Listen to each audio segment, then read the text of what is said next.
What's up, everybody? My name is Tony Hope, and you're listening to the Hear Me Roar podcast, a sports show where I run my mouth about all things sports. And today, we are back. I am back with my co-host, Noble Lewis, and we're recording another iteration of the Hear Me Roar podcast. And if you're not familiar with my voice, you better get used to it because I am the future of sports media. It is Tuesday, February 13th. This episode will be going out first thing Wednesday morning on the 14th, on Valentine's Day. I hope y'all have a lover in y'all's lives. If y'all don't, y'all go shoot that shot. Y'all take that chance. What's the worst you can say? I know there's actually a lot of things that she can say that can go very bad, but who cares? You know what I'm saying? Who cares? You can't live with that mentality. You got to go for broke sometimes. If there's a shawty you like, or if there's a man that y'all like going out there, ladies, hey, you know what I'm saying? Shoot your shot. Who cares? You know what I'm saying? If it drops in, you gotta have that Deion Waiters mentality. Look, Deion Waiters said he'd rather go 3 for 16 rather than 3 for 6. Because if you go only 3 for 6, that means, or what was it? Was it 3 for 6? It was 0 Whatever for it is, 30. It was 0 for 30. 13. That's Over what 9. 0 for 30 versus 0 for 9. Yeah, because you know what I'm saying? You go 0 for 30, that means you're still shooting. You know you're going to get in rhythm soon. But if you stop at 0 for 9, you know what I'm saying? You lost confidence. So no matter what she or he says, y'all keep shooting that ball. We're back. Super Bowl 58 was Sunday. We had our first ever immediate reaction video. Now we are here to break it down even further. Noble and I both had the chance to go and rewatch the game, look at certain key pieces, look at next gen stats, look at some analytics. And now we have all of the research and information in front of us that we are going to present to y'all in the best way we know. Before we get into it, you already know the deal. Like, comment, and subscribe on YouTube. We appreciate all the support and feedback that y'all give us on Apple Podcasts, Spotify. Leave us a rating. Let us know what y'all like for us to talk about more. Baseball season's coming up. You know what I'm saying? So it's we moving on into a new venue of sports and sports analysis for me. I know Noble, he's ready to talk about it. He's excited. I'm excited to learn more and more and more. We're going to be here talking about it. WWE, of course, UFC events. The NBA is starting to pick up. We're getting into All-Star break soon. We have so much to talk about. So if y'all want to be here and support us, do so. It's easy. Subscribe, share, like, comment, rate, everything. That is the most simplest stuff you can do to help us out.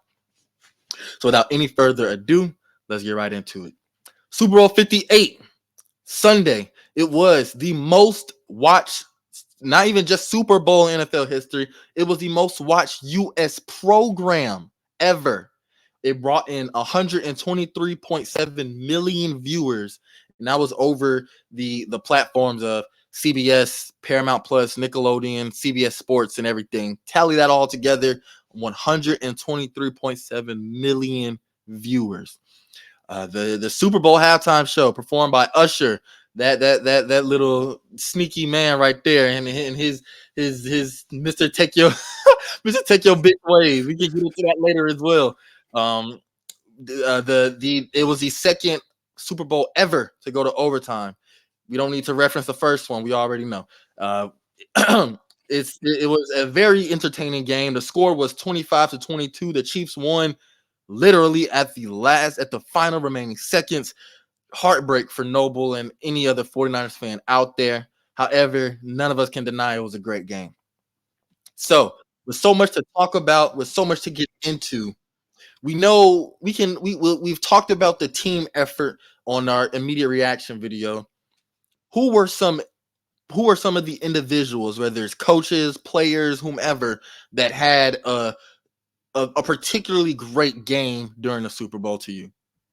Yeah, I mean, there weren't when I actually went back and watched, there were so many players both sides of the ball that had great games. There wasn't a game where you can point out and say this person just flat out didn't do their job well. There weren't too many of those. A lot of people played like it was the biggest game of their life. In particular, first thing I'm going to start with is a coach. Steve Spagnuolo was fantastic. I mean, the defensive schemes, the blitzing he brought. Purdy was doing a great job at diagnosing the blitz. He was actually like doing pretty well. They had to switch up their formula for blitzing. They said that in the post game presser. They had to switch it up because Purdy was doing so well dissecting their blitz zones. But just the timeliness of his blitz, that 3rd and 4 with 2 minutes left in regulation, where they brought Trent McDuffie on a cornerback blitz after pretending to what they did on that play, because that was one of the bigger plays of the game. Honestly, you could probably the play of the game. Yeah, I was honestly. gonna say, if you break it down, that could have been the most important play of the game if you really want to. He has Trent McDuffie, and he does a great job of sort of feigning like he's gonna be running man coverage on Brandon Ayuk. Yeah, he took that little drop, that slight little step back, that back shovel, that slight heady back. Honestly, I think, and this will come with experience, I think, because I called it from the couch that he was going to be blitzing, because if you watch the film, his eyes don't look at Brandon Ayuk once. He does the little step back like he's getting in position, but his eyes still never looked at Brandon Ayuk.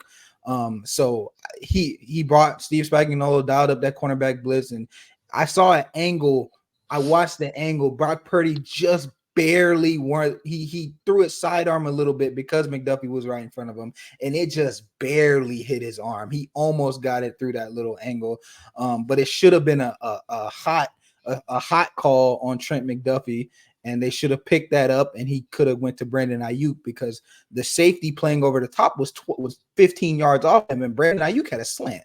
It would have been an easy first down if he was able to get the ball to him, but he wasn't able to. That was one of the biggest plays of the game. And just overall, the way they were able to mix up their fronts, the way they were able to run certain stunts, Nick Bolton, the way he was able to put him in certain blitzes, coming off the edge, coming down the middle.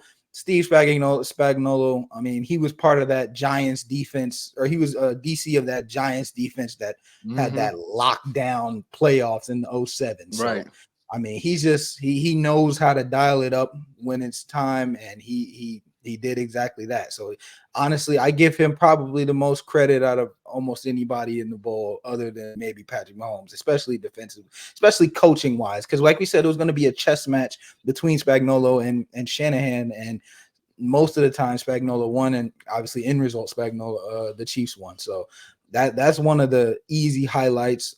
Like I said, defensively, Trent McDuffie, you could honestly argue he was Super Bowl MVP. The way he was able to lock down Brandon Ayuk, Debo, whoever he was on. And one crucial play, I mentioned that 3rd down. The play before that, it was 2nd down. They run 49ers run a bootleg. They bite on the run. McDuffie, Kittle does a great feign like he's blocking McDuffie, and then runs a quick out route. McDuffie's late on him, but because Nick Bolton is blitzing Purdy has to get the ball out. It's not perfect for Kittle to hit in stride, but Trent McDuffie makes a great one-on-one tackle, and that's one play, because if Kittle breaks that tackle, the 49ers are in the red zone. And this is the play before the 3rd down that we just mentioned. So Trent McDuffie made an excellent one-on-one tackle. I think that's gone way under the radar. And also Kittle, you expect him to break those. It's a nickel cornerback. You expect him to break those tackles. So that's one play where McDuffie did a great job, but Kittle, you got to break that tackle. That's we rely that mismatch. That is a mismatch that they were looking for, and they got it. And you expect him, Yak is his whole thing, run after catch ability. Exactly. He wasn't able to get it there. So shout out Trent McDuffie. L'Jarius Sneed also played a lockdown game. He was locking down all except for the last play of the game. Ironically, Brandon Ayuk worked a move on him and he got open, but obviously we know what happened with Chris Jones being a free blocker. Chris Jones was amazing. That whole defensive unit was just outstanding. I can't give them enough credit. Offensively for the Chiefs, I don't think I need to mention how well Patrick Mahomes played. We all know how well Patrick that's Mahomes who I'm going to get into. That's who I'm going to get into. That was my he was my player easy, because like he said, with those defensive plays and units. Hold on, with of course I'm blurry. What's new? The defense of the Chiefs was my overall favorite thing to watch during the game. Looking back on the game, that was my favorite thing to watch. Sat up there and I mainly watched the second half and overtime, because pretty much the first half was pretty cut and dry. 49ers were able to move the ball upfield. They weren't able to convert too many points. Chiefs were just so stagnant, couldn't get anything going. It was just pretty. It was pretty. It's easy to kind of understand. And plus, like we said, it's going to be a chess match. Both teams are very good at their second half adjustments. That was what I was excited to see. How were the Chiefs going to come back in the second half, both offensively and defensively? Same thing with the 49ers. See if they could break the lead open. But Patrick Mahomes, it's not even a joke anymore. Like, the man is actually Thanos. Like, it's not even a joke. He's dead ass, like, inevitable. This was bound to happen, it seems like. And especially with President Biden posting a meme talking about some just as we drew up, it was bound to happen with the red eyes and the deep fry in the picture. Look, it was bound to happen. Patrick Mahomes had a great showing. He played 2 for 333 yards, 34 for 46, 2 touchdowns. He threw an interception at the beginning of the second half. I truly thought that was going to be. I was sitting there watching, and I was like, "Whoa, like perhaps, you know what I'm saying? Look, even Thanos lost an Endgame, so I was like, maybe this is the beginning of the end. Maybe the Avengers finally got him up on out of here." Bro, when I tell you he played a flawless game from there on out. Quite literally a flawless game, made the big plays when needed. He got multiple anytime they were on third down or second and short. When the play broke down, he was able to go out and pick up the yardage necessary to keep the drive going. 9 carries for 66 yards. He was able to go through the arm and on the legs. I don't know why people forget that Patrick Mahomes is just as dangerous with his legs as he is through the air. You said it yourself in our immediate reaction. You're gonna have to put a spy on Patrick, especially when the game is coming down to where it's gonna take just a few key plays here and there that may decide it. Look, in overtime, I can't remember the down. I believe it was 3rd and 1 in overtime. 2 minutes and 7 seconds left. Patrick Mahomes scrambles up the middle for 19 yards. That's what I mean by these are the few key plays that can make or break the game. You're going to have to contain him, even as much as you want to put the pressure on him. There's going to have to be somebody there to contain. Nick Bosa did it. He did it a couple of times where instead of continue to press the edge, or I'm sorry, instead of continue to go inside or press the edge, he'll be able to switch back and forth and keep him in the pocket and not let him get out. But when it came down to it, I'm not sure if it was heavy legs. I'm not sure I'm not sure what it was. Well, I can break down because that was one play that I really went back and watched. That was a key play for me. I can break down that play for you. So on that play, on that scramble, what happened was and this was one adjustment by Wilkes that he never made, and I wasn't too happy with it. And I said it because he didn't attack all the gaps. And so the way the defense, because that 49ers defense, if you always watch them, the edges are in there. It looks wide. It looks like they leave the middle open, and they do. They do that intentionally because basically the assignment gaps is Fred Warner and Dre Greenlaw handle the A gaps. Javon Hargrave and Eric Armstead are going to handle the B gaps. That means, and for those that don't know, A gap is between the guard and the center. B gap is between the guard and the tackle.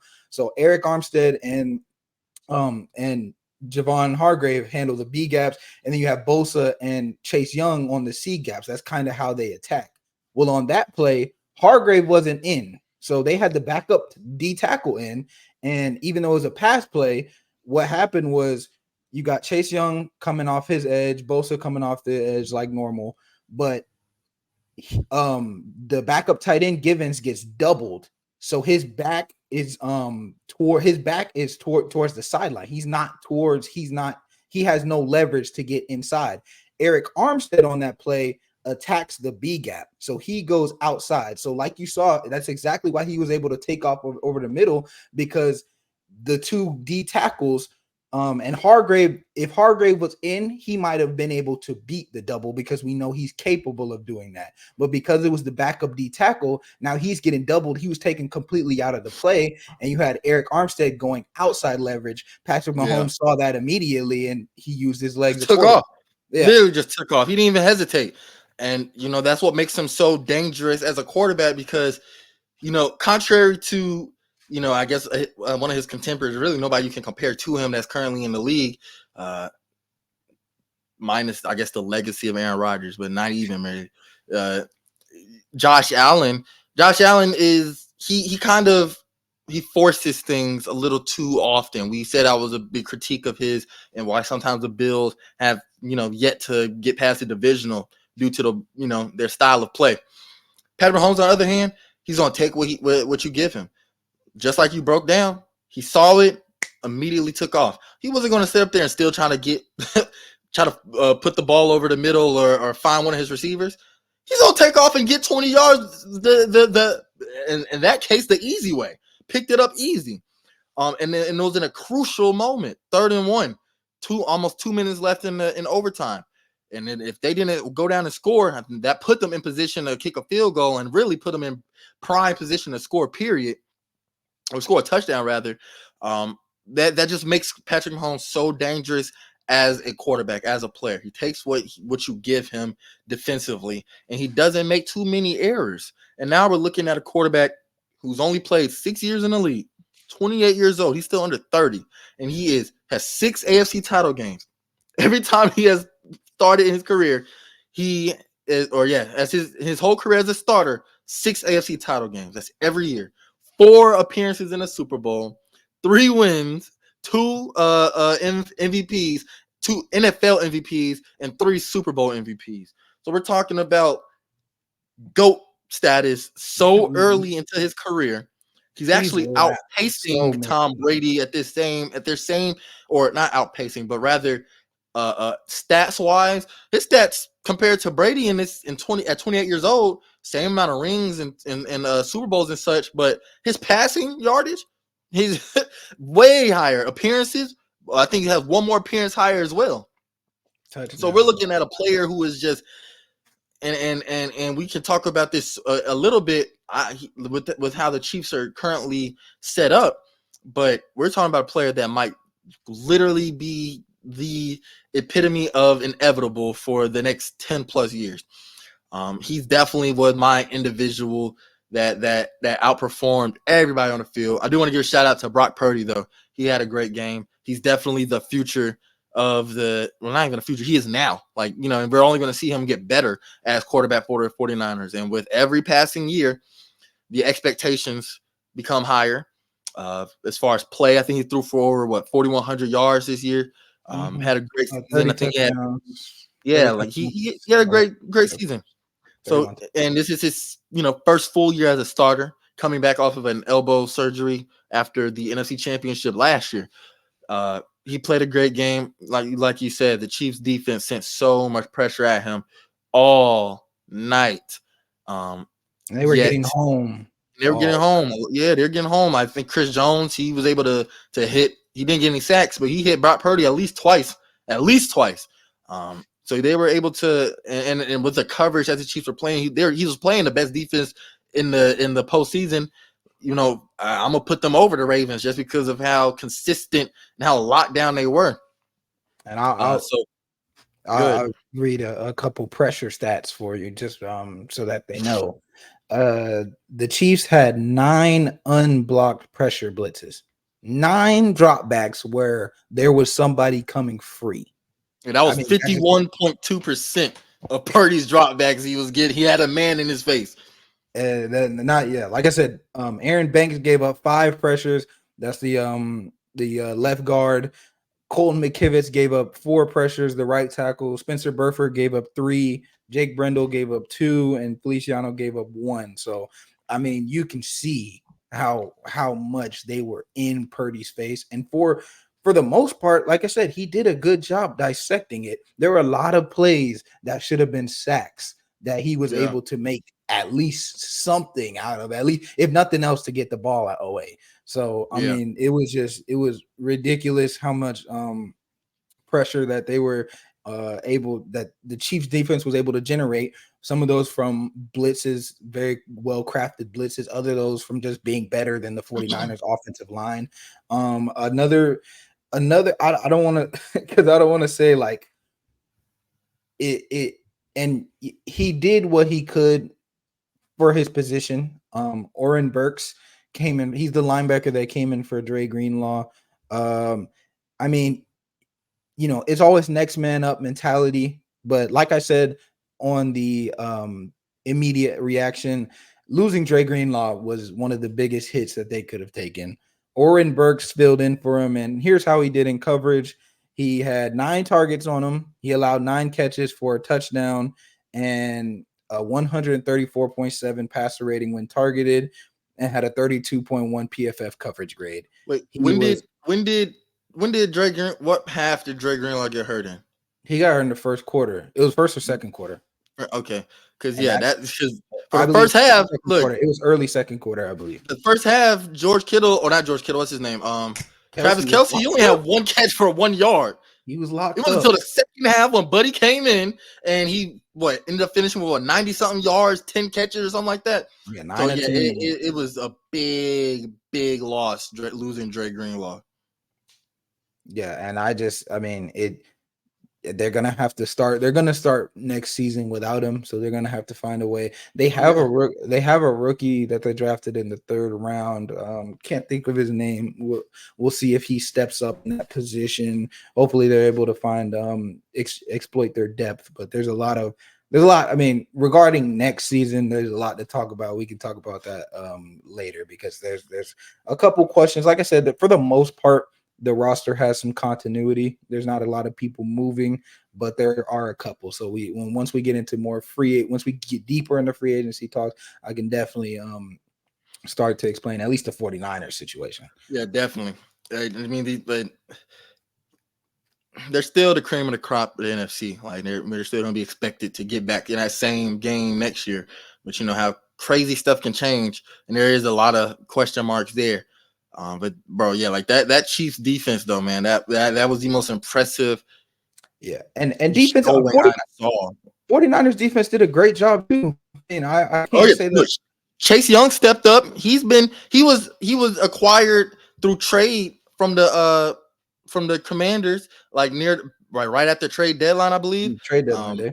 And he was pretty since he arrived in San Francisco.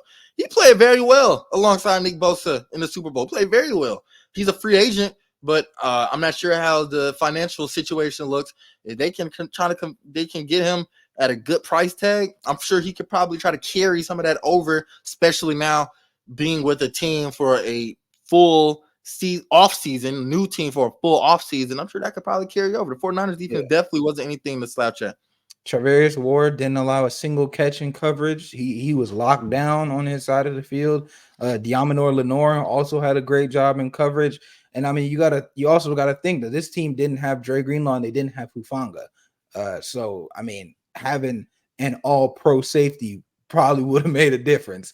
Also having Dre Greenlaw, his impact and you saw the stark difference between him on the field and him off the field in terms of like Travis Kelce. So just a couple just things like that, things that might have flew a little bit under the radar in terms of losses or in terms of reasons why they lost, but they were definitely something to point out.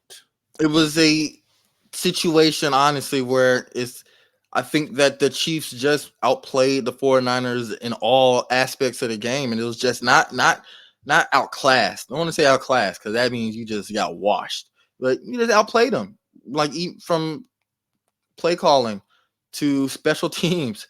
And the 49ers started off with their special teams units very well, pinning the ball down on punts in the 5-yard line, especially in the first half. Very good on special teams until that freak the ball bounced off of Buddy's foot. And who was the return man? He tried to scoop it up instead of just falling on it. That was a big moment that kind of swung the momentum in favor of the Chiefs. So it was the offense. The 49ers offense was moving. I mean, they put up 22 points. Now, to put into context though, Chiefs defense did only hold the Niners to 12 points in 3 quarters. That's unacceptable. So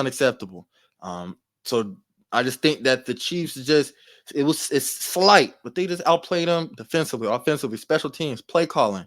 Like you said it, with the play calling from Steve Spagnuolo. They blitzed on 51% of Purdy's dropbacks, and he dropped back 38 times. You would think that Shanahan would kind of pick up on this, like, oh, bro, we already knew they were going to blitz. This is what they do. That's like, this is their identity as a defense. They will put 7 defensive backs on the field and send a cover 0 blitz like they did on that 3rd and 4 or 3rd and 5 that sealed the deal as far as regulation, or at least for the 49ers in regulation. You would think that people kind of pick up on that. Chris Jones, he had a team high 6 pressures on 35 pass rush snaps. What the other stat you said too, where they had the 9 unblocked pressures, one of which coming from McDuffie on that pivotal 3rd and 5. And then another coming from Chris Jones on that pivotal 3rd down in overtime. Yeah. So we're looking at, like, bro, these are big, massive plays, and they don't, because they don't result in a sack. So a lot of people kind of just kind of goes in one ear out the other, unless you're really paying attention or go back and watch it. Brandon Ayuk, 3 for 6 for 49 yards. Deebo Samuels, 3 for 11, 33 yards. George Kittle, you said this in the episode before the Super Bowl, where George Kittle, we're gonna be looking at George Kittle get going. I'm not sure why he only got targeted 3 times. I'm not sure why. I'm not sure why. When Christian McCaffrey is your number 1 leading receiver with 80-something yards, and Jawan Jennings is your second, you're putting yourself in a tough position to get the job done. Let's just be real. Even in the Super Bowl, it was a great game defensively by the Chiefs. I was very impressed. It was fun to watch. I think that was one of the reasons, but for both teams, why the Super Bowl was so entertaining, because it was the literal definition of a chess match. Just small mistakes. You move, you know what I'm saying? Even in chess, one move that you made, a move that you made. Yeah, right, man. It's just like, now you're setting yourself. You just got set up, essentially. Just got set up. All it takes is that one error, that one key play by the opponent, the something that they catch onto, something that they are able to exploit. Catching on to exploits, not just, stuff just doesn't happen randomly, right? And that's kind of what I was hinting at with Shanahan not picking up that the Chiefs are sending a blitz almost every time you call a pass play, or more than half of the time you call a pass play. And then another thing too that kind of was interesting was 49ers players apparently didn't know the rules of OT. They changed it in 2022 after the Bills versus Chiefs game, where the Chiefs got the ball in the second half, or they got the ball in overtime, went down, scored. It was a great game. They went down and scored. Game was over. So people thought that was unfair. Let's just totally forget 2016 and that whole mess. Let's ignore that, and let's just because Josh Allen got it, and the Bills fans got their feelings hurt. We're going to change the rules for them. So they changed the rules in the postseason where both teams are going to get the ball. Both teams are going to get the ball. No matter if you score a touchdown or score a field goal first, the other team is going to get a chance at a possession. So y'all's fullback, Kyle Juszczyk, he said that he didn't realize that the playoff rules were different in overtime.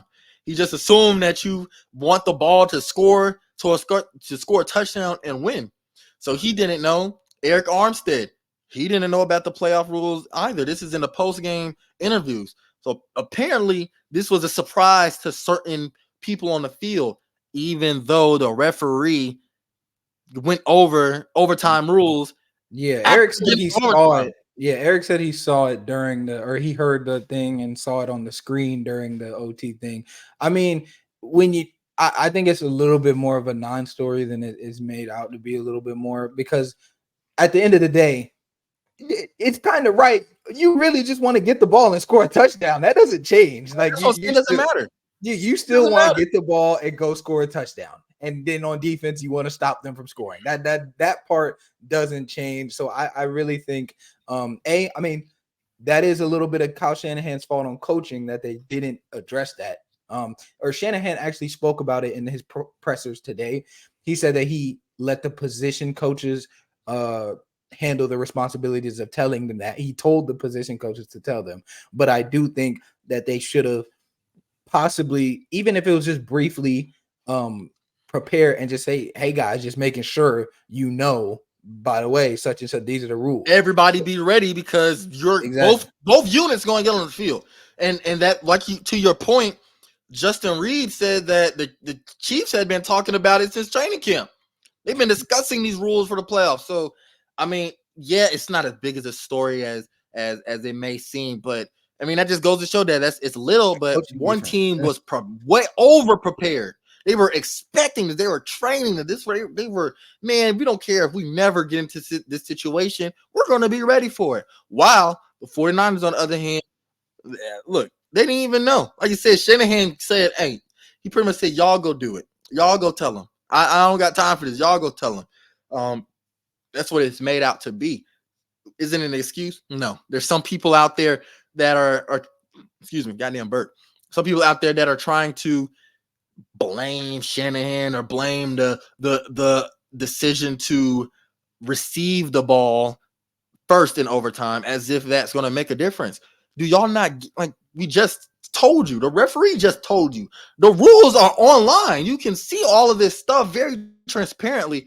Both teams get the ball. Why wouldn't you want to be the team that gets the ball first? Because if you score a touchdown, which the 49ers should have been aiming to do, especially with the momentum the Chiefs picked up at the end of the fourth quarter and throughout the second half, they should have been aiming to score a touchdown. But say you go and score a touchdown after you receive the ball first, which is what you aim to be doing, you put all of the pressure on your opponent to score as well. Now you can play a little bit more conservatively with your defense as far as, let's not give up to big play. Let's not let them, okay, they want to pick up these little 5-yard plays here and there. You want to get, okay, that's cool. As long as y'all not getting into this end zone, know that.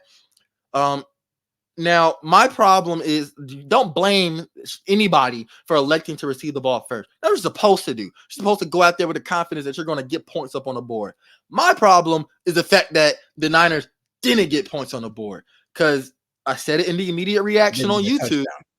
Now, a touchdown. Now, I said in the immediate reaction on YouTube, Patrick Mahomes had zero pressure on him. Zero. That's the only downside. And especially with him and how the way he plays and the way the Chiefs offense operates and maneuvers.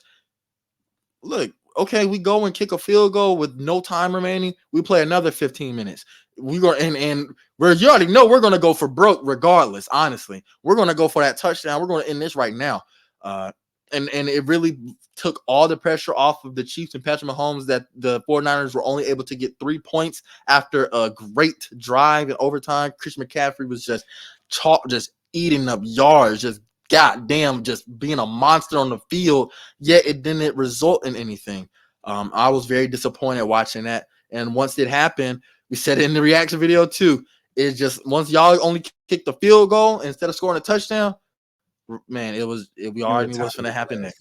Yep, we knew what was happening next. But it was kind of I just like defensively, and it's talking about the whole game, is kind of what the good side of Rams Patriots, right? Like Rams Patriots was an example of not just good defense but terrible offense. Yeah, this was horrible offense. Yeah, this was kind of what when you talk about a defensive game, this is what you talk about when you talk about a defensive game. It's not.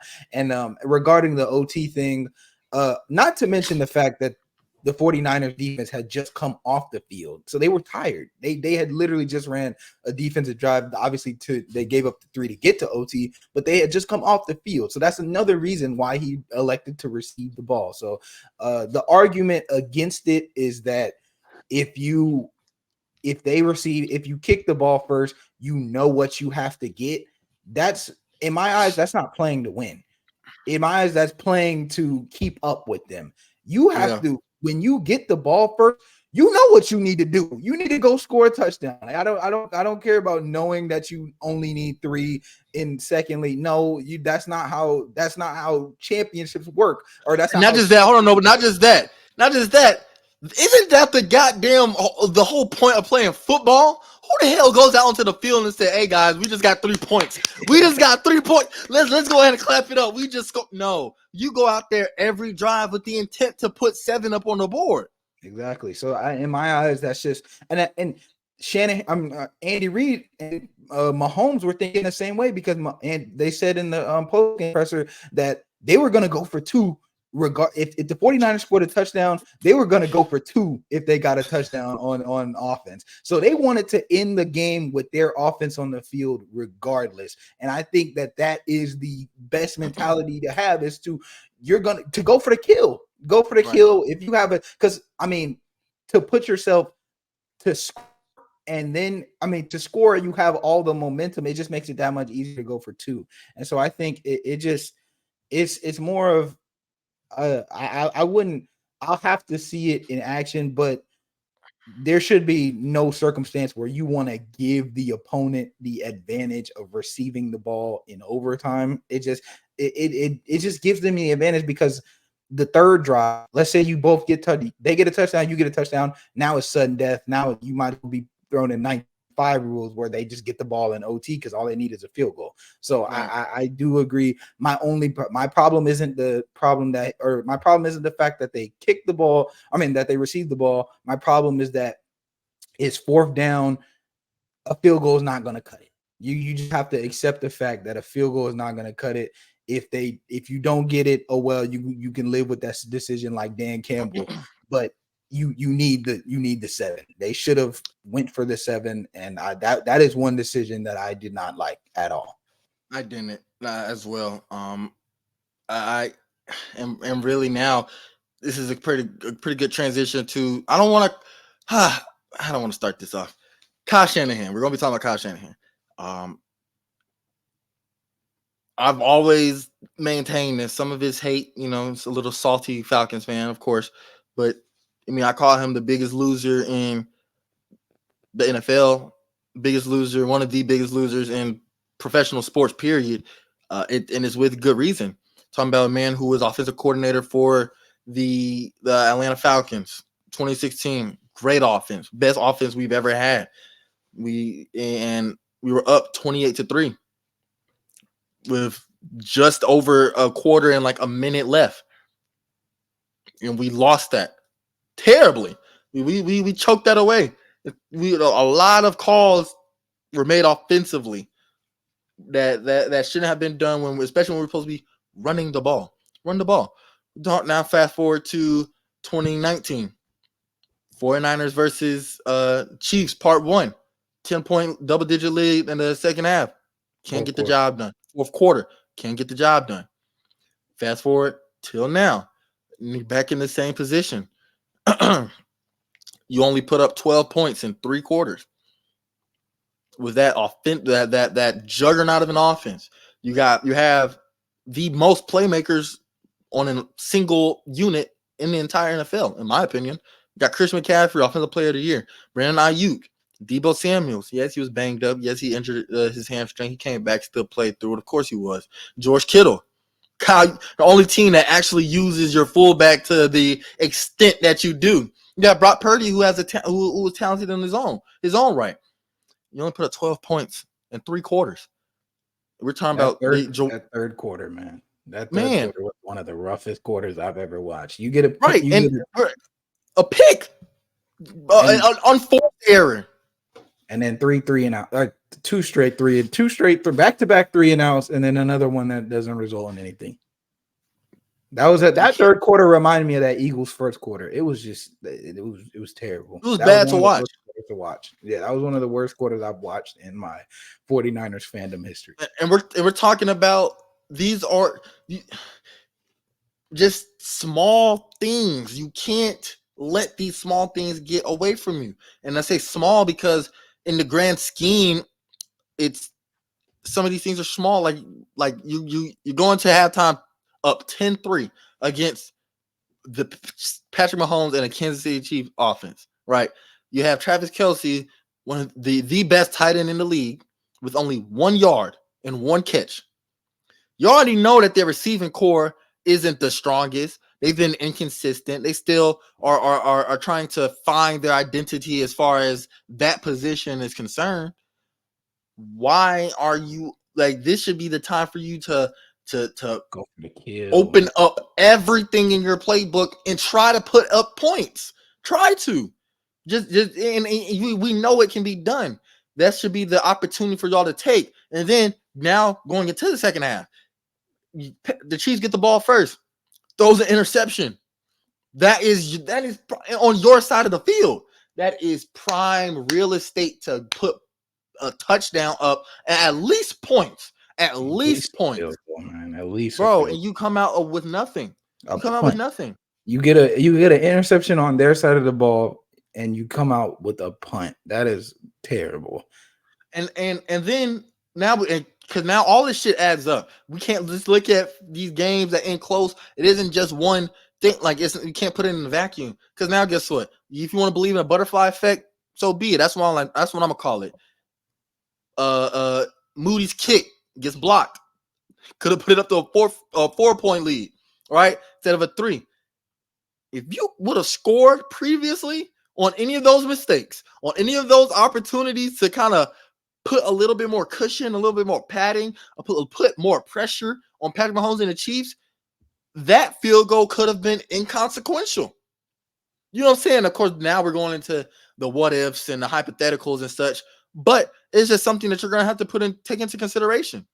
Truly, like I was very disappointed in some of the play calling. You have Brock Purdy dropping back. What? How many times did I say? 38. Yeah. Getting blitz on more than half of those dropbacks. And one of the worst things about I when you have Christian McCaffrey on the field, you should never be running empty sets. Never. Because taking away the threat of him running the ball against the number 1 pass defense in the league, what is the mentality behind that? Taking away, now they don't even have to consider, they can just drop straight back into their pass sets. They don't even have to consider that Christian McCaffrey is getting the offensive player of the year, is getting a rush and against against the best rushing team in the league. Like I don't, the things like that, like the small things that you're talking about. It's just small things like that just add up, and when they add up, the result comes out to how the result was. And like you said, you can't afford to be, because dude, anytime Christian McCaffrey's on the field, I don't know what he's going to do, because he's one of those few players that if you put the ball in his hands, he's just a ticking time bomb. We saw it in overtime. Anytime, bro. We don't know when he's going to break the bank and go and just cash. You know what I'm saying? Get money in the bank when you put the ball in his hands. You can throw it to him 5 yards in the backfield, and he's still liable to come up with 15 plus yards. You know what I'm saying? So, and look, a perfect example was that Trent McDuffie tackle when he tackled George Kittle on that 3rd and 5. He bit on that run play or that play action. He bit on it. That's what you're talking. That's what we're talking about going into the game. Once you get Christian McCaffrey going, the play action becomes much more dangerous. Yes, the 49ers like to throw the ball. You have all these options, but everything should be going through CMC and trickle down. That should be the trickle down effect. It starts up here with CMC, and then everyone else gets involved with Debo right here, Brandon Ayuk right here as well. Then George Kittle, and then, you know what I'm saying? That's how it should be. He went away from that completely in the second half. He only went back to it in overtime. He really started the game off with Brock Purdy having the ball in his hands majority of the time. I think he finished the half 10 for 15 for like 150 plus yards or something like that. Yeah, 120 yards. Yeah, 10 and 15, 120 yards. So and the thing about he started. Yeah, go ahead. I'm sorry. And the thing, it wasn't just the fact, because at the start of the second half, he did abandon the run. He went 6. They threw the ball 6 straight times, but then he did go back to the run. But the problem was he didn't just go back to the run. He didn't run to their strength. He started running the ball and just spamming halfback dive. Right, spamming inside zone. Why are you doing that when you have the best left tackle in football? You have the best outside zone attack in football. And just in terms of, Debo had a sweep that went for 8 yards and he never ran another one again. Like things of that sort. This is what we're talking about, where Shanahan just gets in his own head and he beats himself, because you got, in terms of play design, and this is one of the reasons he's so touted, he's one of the best play designers in the NFL. All the misdirection with motions and things of that sort. And then in the Super Bowl, you go away from him.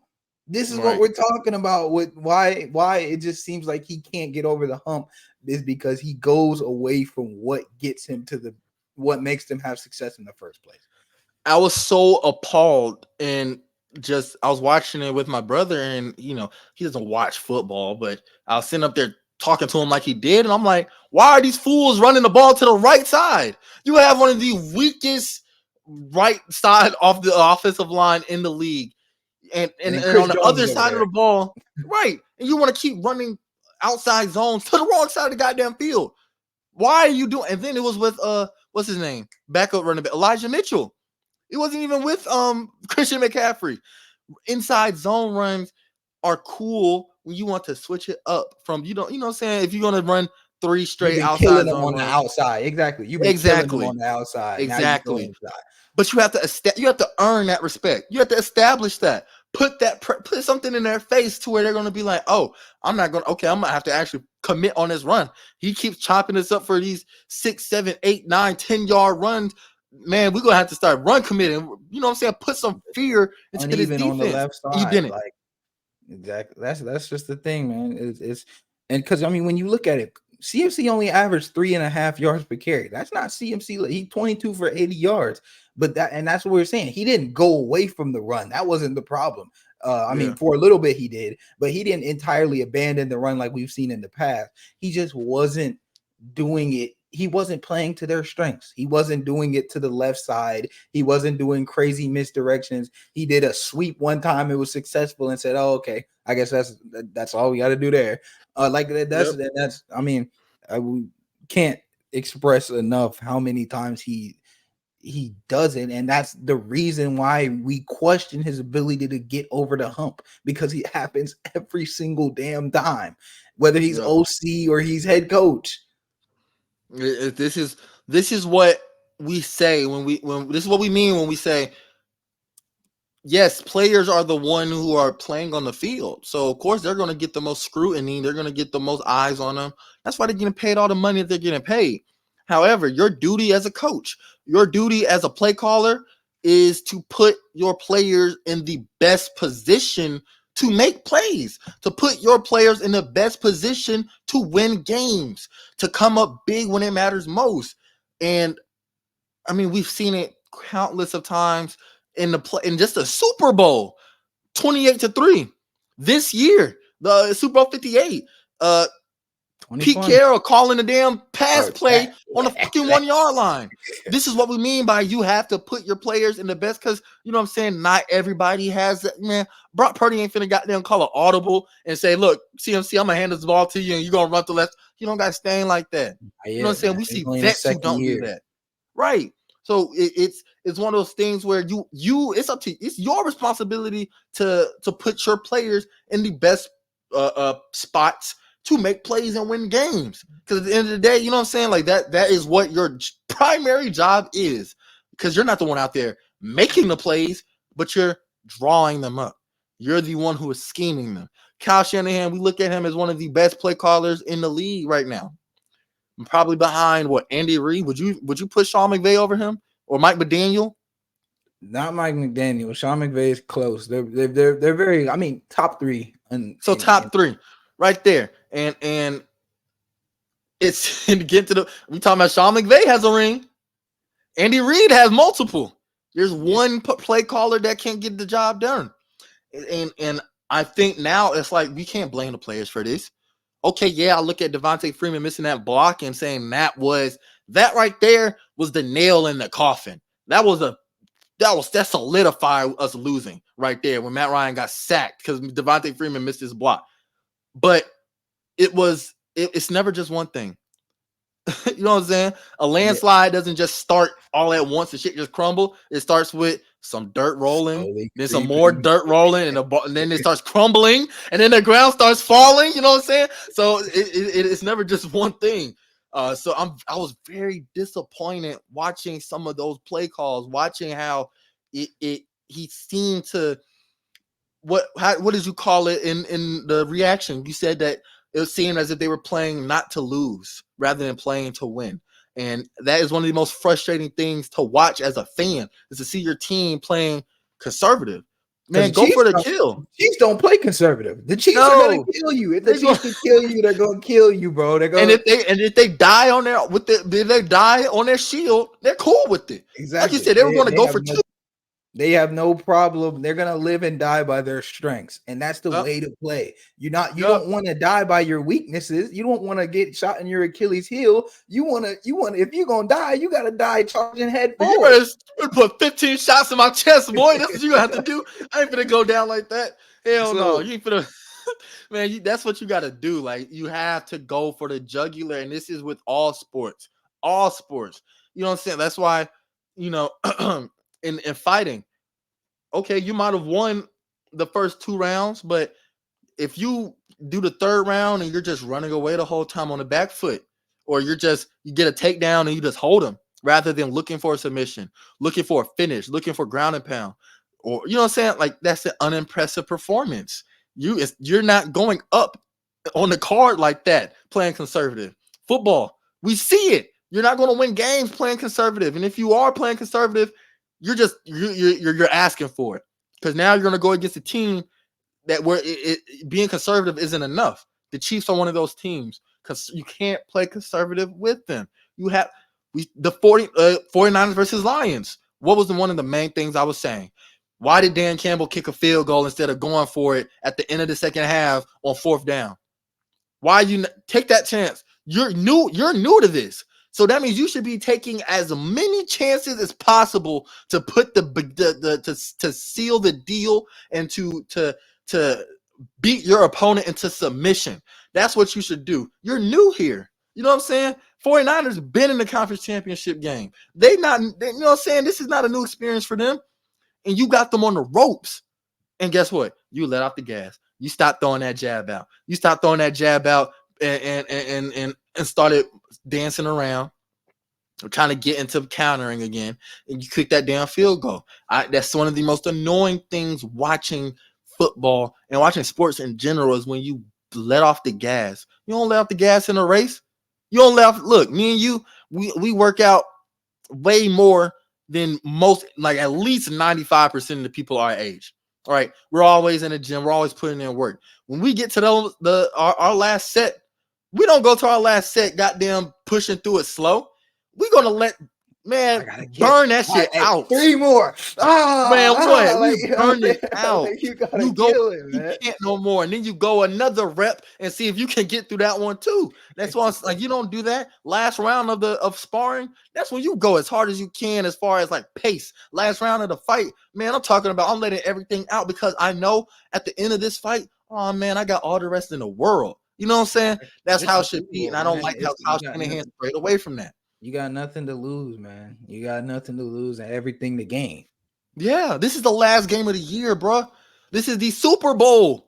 Look, you've been here and you lost. Every time y'all made the the last 7 times, I can't remember the stat, but every time y'all made the playoffs in the last 7 years, it's been in the conference championship or the Super Bowl.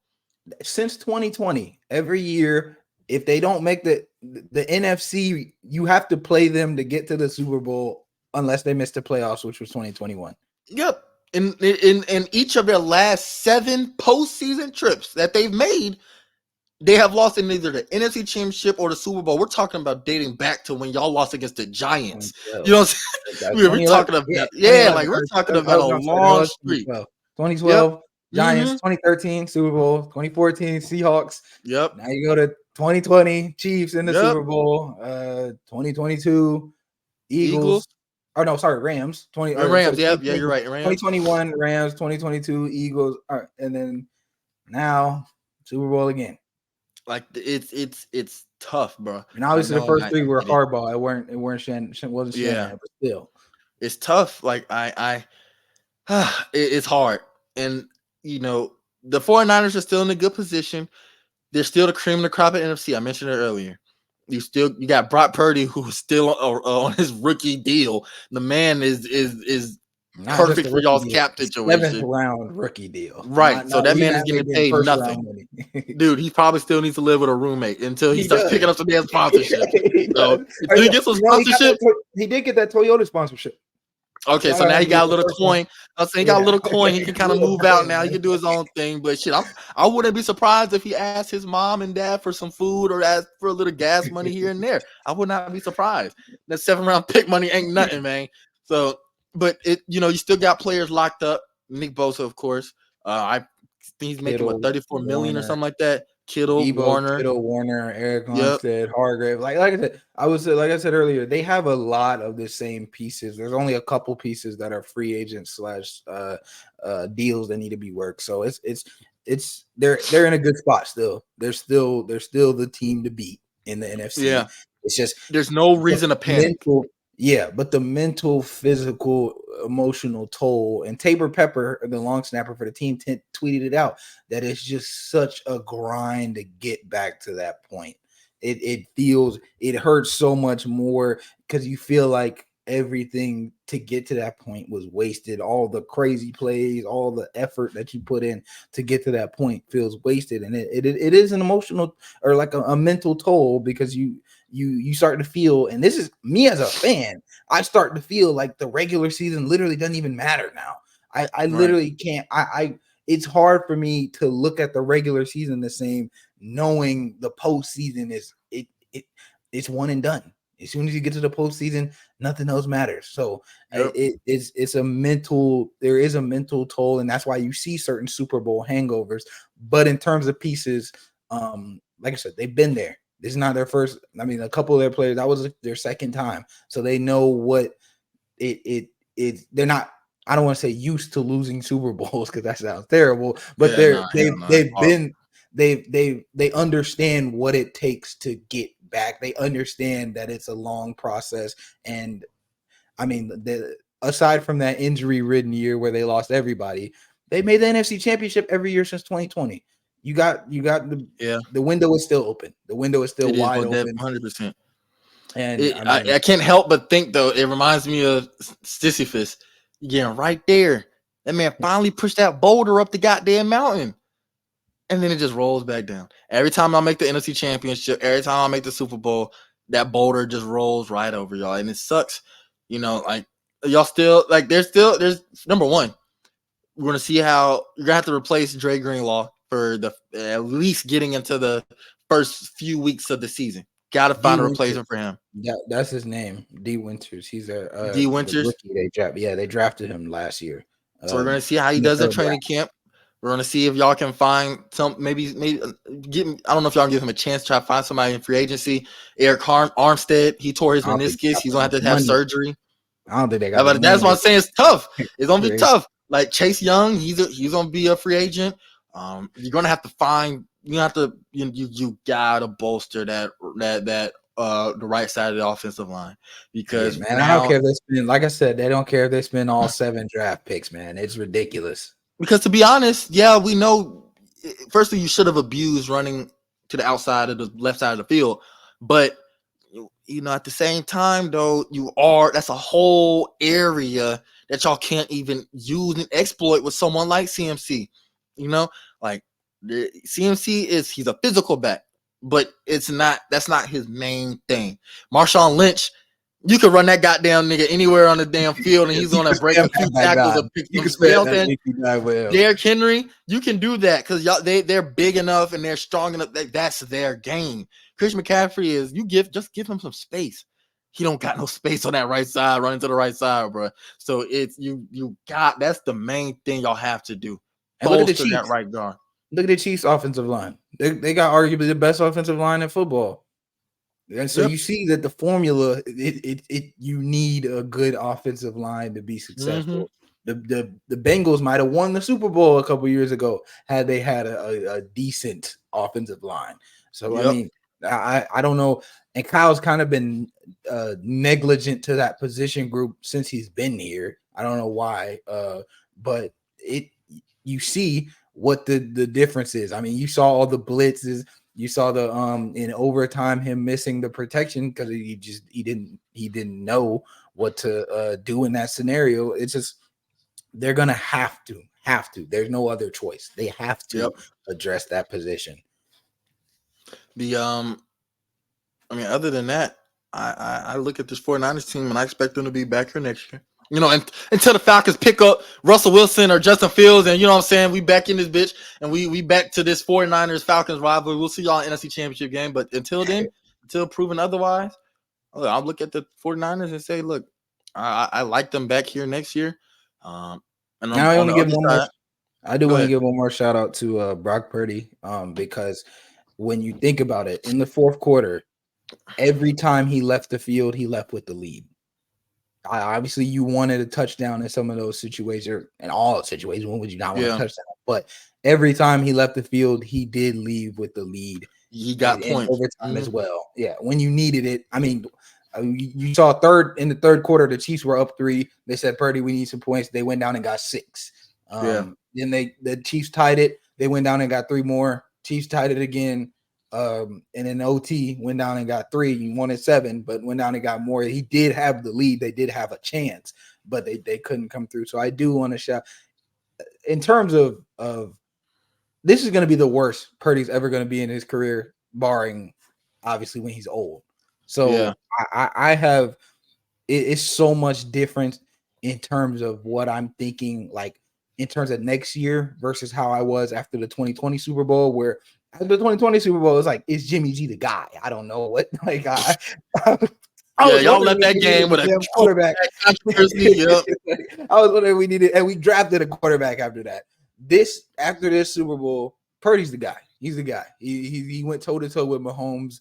That just ended up falling short, but I mean, he's gonna get better. He has an actual off season now. He's not spending the off season Rehab. gaining an elbow, so he has an actual off season. So I expect him to get much better. But he did, and like I mean, working with a terrible offensive line, he did the best that he did. He actually had a pretty solid game, all things considered. So I did want Yeah, to give him. exactly. Yeah. Like I said, I was impressed when, you know what I'm saying? Look, if you get a blitz on more than half of the times you drop back, yet you're still, putting the ball in your hands of your receivers. Of course, you wish that you could have given Brandon Ayuk more opportunities to make a big play. We know that. We know you wish that you could have put the ball in better position. Like he even said himself, he needs to be better on these third downs, which is I'm glad that he is.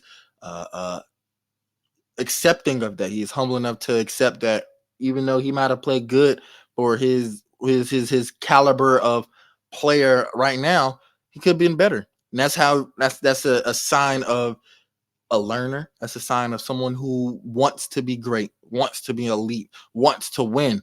It's someone who understands and admits to faults, understands that they have flaws in their game that they still need to do. No matter how good I am, there's always room for improvement. So that was something I was very impressed with. I think I can't remember who was this. Shannon Sharp. He said there's like 7 or 8 guys he would have taken over Brock Purdy, or if you put him in the same situation, see they would have gotten the job done. What are we doing here? Tell him to What are we get there. doing Then here? get there. Then Right. go to the Super Like, Bowl, and you can be in that position. Like like what are we talking about here? like I mean, Honestly. when you look at it, obviously this isn't in a vacuum, but I mean, he was closer to winning than Lamar was. He was closer to beating the Chiefs than Lamar was. I mean, Josh Allen might have been a little closer, but I mean, I'm not saying he's better than Lamar or Josh Allen or any of those things. I'm just saying, like, there's some quarterbacks that could have been better in the position, but that doesn't, like you Not said, you got there. to get there. It doesn't matter who could have been better. You got to get there. Mahomes is in his own stratosphere. No Yeah. quarterback in the league is Nobody's in close. Mahomes' Yeah. league. But outside of that, yeah, you can't complain about not being there. You can't say, hey, somebody could have been better in that position if they're not there. If you want somebody to be better in that position, tell them to get to the Super Bowl themselves. Yeah, and I'm sitting there like really thinking about it. Like he said that when you've got that roster, you've got to close the deal, right? That was his exact words. Got to put that. He said if I put Patrick Mahomes on San Francisco, how many championships do they win? I can rattle off 7 or 8 names off the top of my head that I would take instead of him. And if I put those guys on that same offense, they will be better than him. That's just me. And how many of those guys are in their first year as a full starter? And that's my thing. And I'm like, firstly, we've seen the 49ers had to come back and win in these playoff games, led by a second year, first full season as a starter in Brock Purdy. They had to get to the NFC Championship last year with Jimmy G getting hurt, with Trey Lance getting hurt. So this isn't just we just dropped in some scrub off the streets and he's just somehow finding a way to get to win games. No, we have Brock Purdy is an excellent talent. I'm excited to see how he progresses as a quarterback. The kid seems just super humble, genuine, wanting to be better, and that's what I would like to see out of athletes. I don't want to see any athletes make excuses. I want to see you get, get better. And Brock Purdy has proven that. Look, he didn't come back from literally getting his elbow torn by Hassan Reddick. He didn't come back sloppy, uncoordinated. He didn't come out with no rust. He didn't come back with no sophomore slump, no nothing. Came back better. Full season, 4,100 yards, 30-some touchdowns, 11 interceptions. And he's only, if you look at that, the bar is set high, but that is just, you're going to keep getting better and better and better and better and better. Yeah, I mean, So it's just because he's so, and another thing people don't realize is because he's so good on his 7th round rookie deal is the reason why they have these many weapons. The reason Lamar can't get certain weapons. The reason the Chiefs lost Tyreek Hill. I mean, obviously they ended up not needing him, but the reason they lost Tyreek Hill was because Mahomes got paid. The reason Lamar has the weapons he has and can't get a true elite number 1 is because he got paid. The reason they have all this talent surrounding him is because he's this good. He's good enough to get you the lead in a Super Bowl on a 7th round rookie deal. So part of the reason that they even have the weapons they have is because he's not paid yet and because he's this good this early. So it's just, I mean, yeah, are there better quarterbacks in the league? Yes. Are there people that might have won in that situation? Yes. But the truth of the reality of the situation is that he did put them in positions to win. He's only going to get better. Like you said, he's very accountable. He takes a lot of accountability. He's only going to get better. He's got all off season and he's only going to build. He's only going to get better. That's my most important thing, is that there's the odds of him getting worse from where he is now is close to none. So and I just want to know, okay, people want to call him a product of the 49ers offense, the product of the 49ers weapons and coaching and stuff. Okay. What do y'all want a quarterback to do? Like, do y'all want to surround him with bums? And then they complain when they surround him with bums. They like that. It's no winning with some people, because when they complain, when they're surrounded with lack of talent, now they can't get him any help. But when they do have help, why is he not Superman? Right. I mean, let's be keep it a stack. Patrick Mahomes got dropped into a very favorable Chiefs team. You got Andy Reid calling plays. You got Travis Kelce, who was coming into he already was a top tight end. Their dynamic just became stronger with each other. You got Tyreek Hill right there. You got Sammy Watkins right there. One of the best. So we're going to act like that wasn't right. So we're going to act like when he came into the league, he didn't have one of the best offenses as well. Burrow. What are we talking about here? Joe Burrow came into Jamar Chase and Joe Mixon and T Higgins and them boys. Like you said, the reason that they have these playmakers is because he's this good as a rookie. Now, if you pay him a bunch of big money and you can't get the playmakers and then he's not as good, okay, I understand the same criticism. But because he is this good on his rookie contract is the reason they have this talent. And also, too, one thing before we move on. I was thinking about Patrick Mahomes and how he got dropped in. I like how he was able to sit. Firstly, everybody who passed up on him will be just completely, they'll be crying every time he wins the Super Bowl.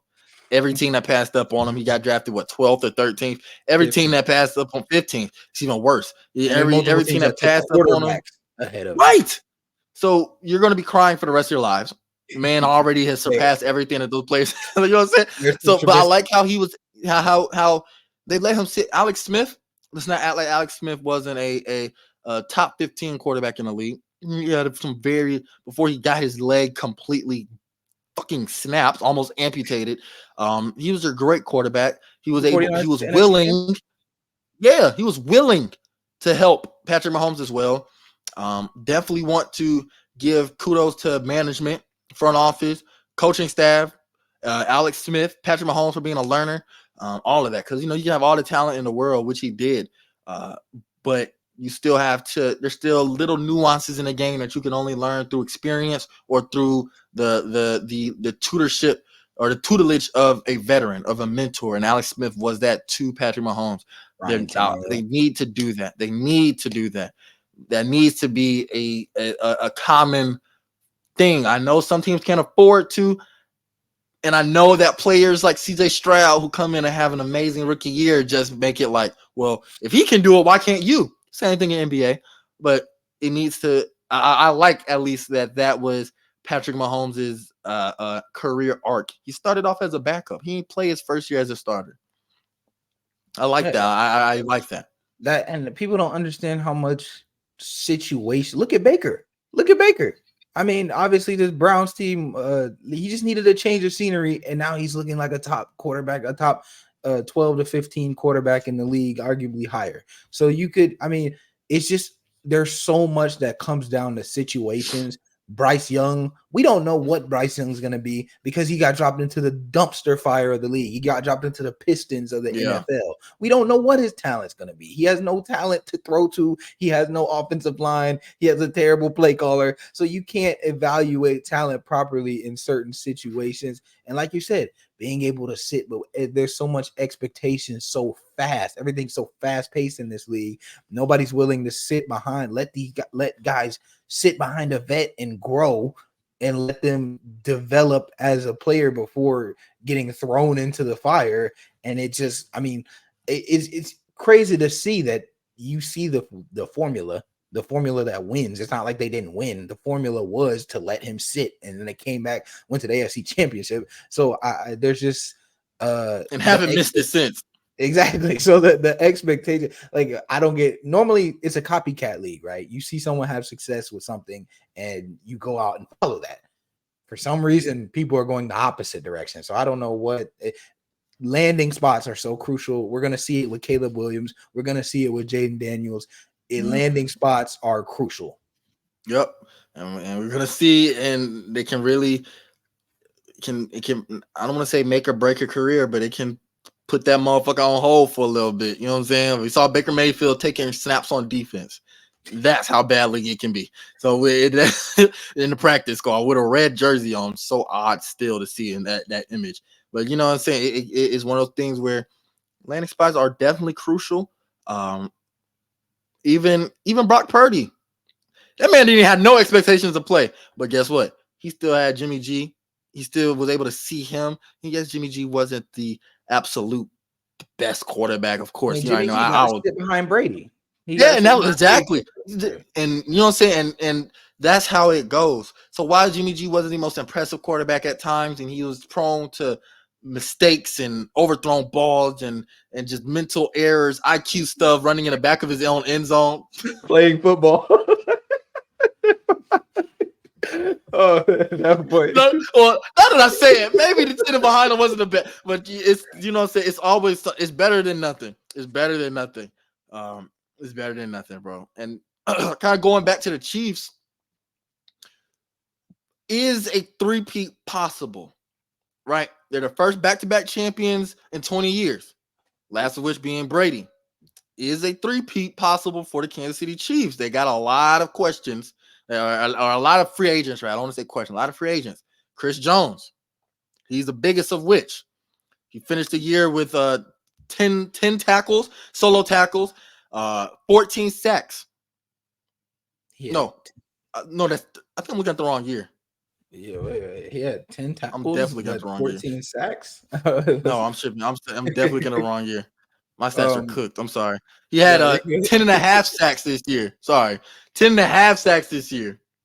I cannot remember the amount of pressures he had on a quarterback, but in the I said the stat that he had in the Super Bowl where he had 6 pressures. 6 pressures.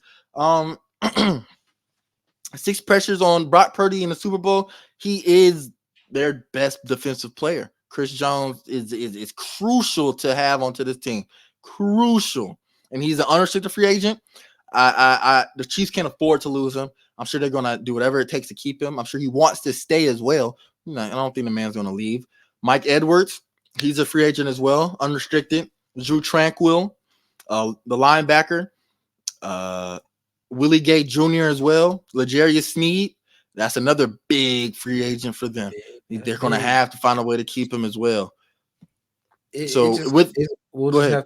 I was regarding the free agents. We'll just have to see.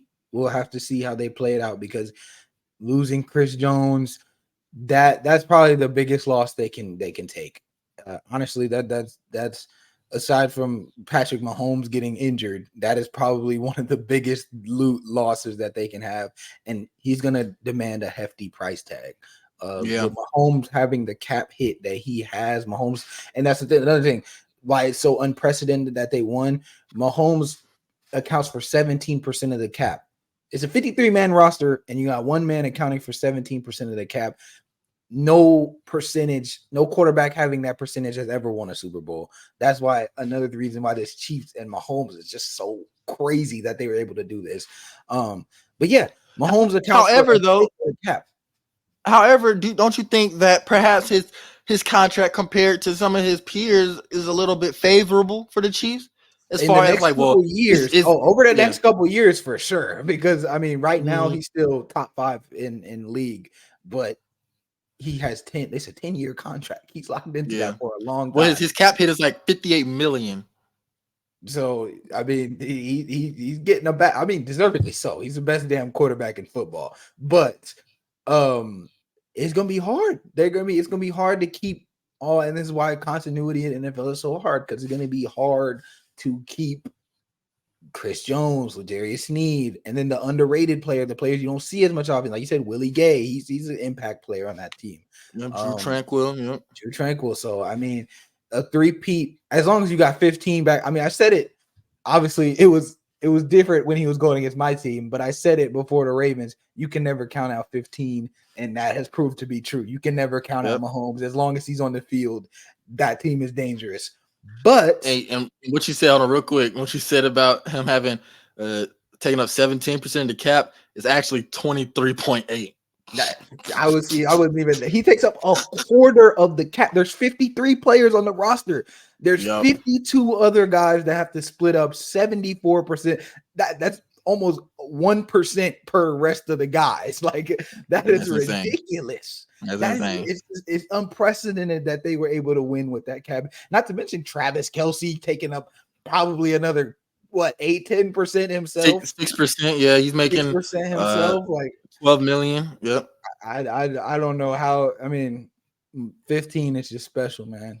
Mahomes is different. It is. He's different. I don't think a three-piece possible, because if they don't re-sign Blaine Gabbert, it's a wrap. It's a wrap. Two-time It's a Super wrap. Bowl champion Blaine Gabbert. Exactly. If they don't re-sign him, it's a wrap. That's disgusting. But if we to say. on a real shit though, first you got to bring back as many defensive players as you can. Chris Jones and Ladarius Sneed are 1 and 2. Got to bring those guys back, and we see that you can kind of with Steve Spags. You know what I'm saying? Look, hey, Rashee Rice said it. Y'all, their mantra during the postseason was, "In Spags we trust." I'm gonna say the same thing too. In Spags I trust. So as long as you have him as your DC and you put talented players on that defense, you know what I'm saying, like starting caliber, they, you know what I'm saying, they can get the job done. As long as you have those players on the team, I think that you don't have to worry too much about the players surrounding Trent McDuffie, Chris Jones, L'Jarius Sneed. You gotta have Chris Jones, L'Jarius Sneed back on his roster next year. You gotta have those And then peaks. You gotta have them. Yep, you gotta have them. And then also they gotta go out and find a wide receiver that keep Rashee Rice. You know what I'm saying? Keep them there. I think he has I think he's going to be their number 1, but that number 2 and number 3. Look, Kadarius Toney didn't play in the Super Bowl. He has been officially / unofficially benched. He didn't play. He hasn't played in weeks. He didn't take a single postseason snap. That man's not coming back in the Kansas City Chiefs uniform. You got free agents so far. Some wide receiver free agents. Mike Evans, which he's not going to. You don't got the money, but yeah, you don't can't afford him. But OBJ, Curtis Samuel. I don't think Tyler Boyd. I don't think I'll be able to afford him. They could pick I think Curtis Samuel. Yep. That would be a solid. Jamal Agnew. T. Higgins, I'm pretty sure is a UFA too. I think. Yep. Calvin Ridley is as well. McCole Hardman is going to be unrestricted free agent, so they're going to have to see if they can bring him back. Keep him like I like him as a 3rd, 4th receiver. He's on that. It's like there's no point in losing him if you can keep him. I like McCole Hardman. He got the game-winning touchdown. Yeah, they traded. He was on the Jets and they traded for him. Who else? Ray McLeod, he's gonna be a free agent as well. Marquise Goodwin. There's a lot of good players out here that you can get at a reasonable price. Olamide Zaccheaus. So there's a couple of options for him, but I think that they're really gonna have to find a solid Number two. Because I want Rashee Rice to be that number one. I think that's what they're gonna go with. Oh So yeah, they're gonna have to get sure. those reps in. They're gonna have to get those reps in. He set the rookie postseason receptions record. Like he's a bigger weapon. Yeah, it was 16. He's a bigger target than people realize. Like he had a bigger impact than it gets kind of immediately see, because when you think of the Chiefs, you think Mahomes and Kelsey. But he was a reliable target, and I mean, he's only gonna get better. That's the problem. That's the scary part. He's only gonna get better. He still got Travis Kelce, so of course there's not a lot of pressure, but there is some, because you don't want to go through that same regular season as you did last time. You don't want to look. Y'all won on the road, right? Let's see, and y'all didn't play a single game at home. If that is the case, y'all don't want to go through that again. If y'all don't have to, I don't want to go through that again. Win your division, win out your division. Try to win as much as possible so you can get that bye and go on from there and try to get as many home games in the postseason as possible. I think a key to that is getting a solid, very solid number two. Travis Kelce, Rashee Rice, and one more. Give me one more. And then definitely defensively. But three-peat is definitely possible as far as I don't doubt it. I don't doubt that they can get the job done. Like with the way that their momentum is, everybody's sticking there. Andy Reid said he's going to be back again next year. Spags is going to stay right where he's at too. Patrick Mahomes is only getting better. Travis Kelce is just he hasn't shown any signs of necessarily slowing down when it matters most. Yeah, his regular season wasn't as great as it previously was. When it came down to it in the postseason, that man stepped up. So three-peat is definitely possible, but it starts with keeping Chris Jones, keeping L'Jarius Sneed. You gotta keep those two, and move forward from there. How'd you like that halftime performance? Usher showed up, huh? Hey man, he put on for the A. What he said at the end, brought the A to the world. World. I liked it from that perspective. I mean, you wish they could have did that when the Super Bowl was in Atlanta. Bro, that was the most wasted opportunity ever. Like you would have thought when it was here 5 years ago, you could have did then. Just like next year, I hope it's in New Orleans. You got a certain rapper from New Orleans who's pretty known for, so we'll see how they do that. But I did like it. Usher was a very he got a little liberal when it came to contact. You got a little liberal out there. Alicia Keys, she looked very beautiful. That night. They performed My Boo. You know what I'm saying? They performed My Boo. And, firstly, both of them people are married. We'll put that out there. Usher just got eloped like that weekend in Vegas. And Alicia Keys has been married to Swizz Beatz. Producer, rapper, very, very prominent in hip hop. All I gotta say is I get it. You know what I'm saying? Not everybody can have a bad bitch for a wife.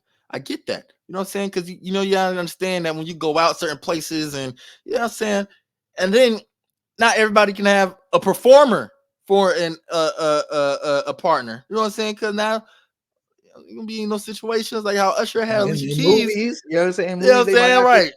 You know what I'm saying? Like there's certain things that you're just gonna have to kind of suck up and be like, oh, I know it hurts to see, but he supported her on Instagram. He supported her. Yeah, exactly. Yeah, he said he shout her out. He praised her. Yeah, but the thing about Usher, and Cam and Mace said it, the thing about Usher is that he knows that he has the plausible deniability of being the performer. He knows that. He knows that when push comes to shove, people are gonna be like, "It's just a performance. Why you tripping?" He can say that. Dude, plausible deniability is crazy, bro. Yeah, he can say that because he's Usher. Yeah. It's just a performance. What do you mean? I'm doing this and that. He can say that because he's Usher, and so he's a type. He's the type of nigga to throw rocks and hold and hide his hands. Exactly. Like, what you mean? I didn't do nothing. I'm just doing my job. I'm just doing what I do.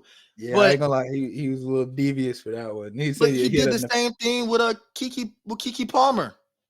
So Yeah, and and that whole everybody got on her husband, he was taking niggas' wives that whole residency. bro. He was acting up with who I think Jennifer Hudson, Mary J. Blige, one of the two of them. Bro, It, it gets wicked with that man, bro. It gets wicked. I don't care. he, he got a devious look on his face, man. You can just man, he's I don't know if it was You can from call me hanging with insecure Diddy, all man. you want. Hell yeah, I'm gonna goddamn say some shit. If I see Usher all on my wife like that, man. Hell yeah, I'm gonna say Hugging some her shit from too. What the hell?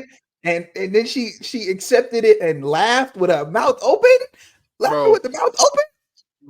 look, hey, I said, how many people did I say watch that goddamn Super Bowl? 100 something 127 million. million? What? You just see my wife get groped on TV? Get the strap. That's Yeah, what we it got is. the Get issue, the man. We strap. got the issue with that one. But Get the strap. yeah, I We're mean, not going with that. it was a good performance. It started a little slow, but it picked up. Especially when her came out and did that the guitar solo. That was really nice. Lil Jon brought the energy like Oh yeah, he you definitely turned that expected bitch with up. him. Yeah. Yeah, it finished really strong. Started a little slow, but finished really strong. Will I Am came out. Yeah. Ludacris came out. Oh yeah, That was Ludacris so came predictable. I out knew really that was well. coming. Yeah. Jermaine Dupri as well. Um, I didn't like how some of those songs were just like 5 seconds. I'm over here trying to turn up while I'm cooking, and I'm like, man, you just cut the song on. They definitely should have gave him more time. You should have given him more time. I feel like the halftime show, like 123.7 million viewers. Not all of them are watching for the actual football itself. You know what I'm saying? Some of them were there to watch the football and watch Taylor Swift on screen. Some of them are simply there to watch the halftime show.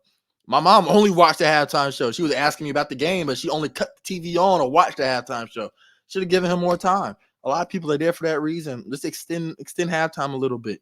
Yeah, It it ain't did gonna feel hurt a little nobody. short. They did feel a little Yeah, short. It it felt felt like that. I rushed. mean, last year felt even shorter too. And Mm-hmm. Rihanna kind of did it by herself. She didn't bring out any guests. So last year felt even shorter.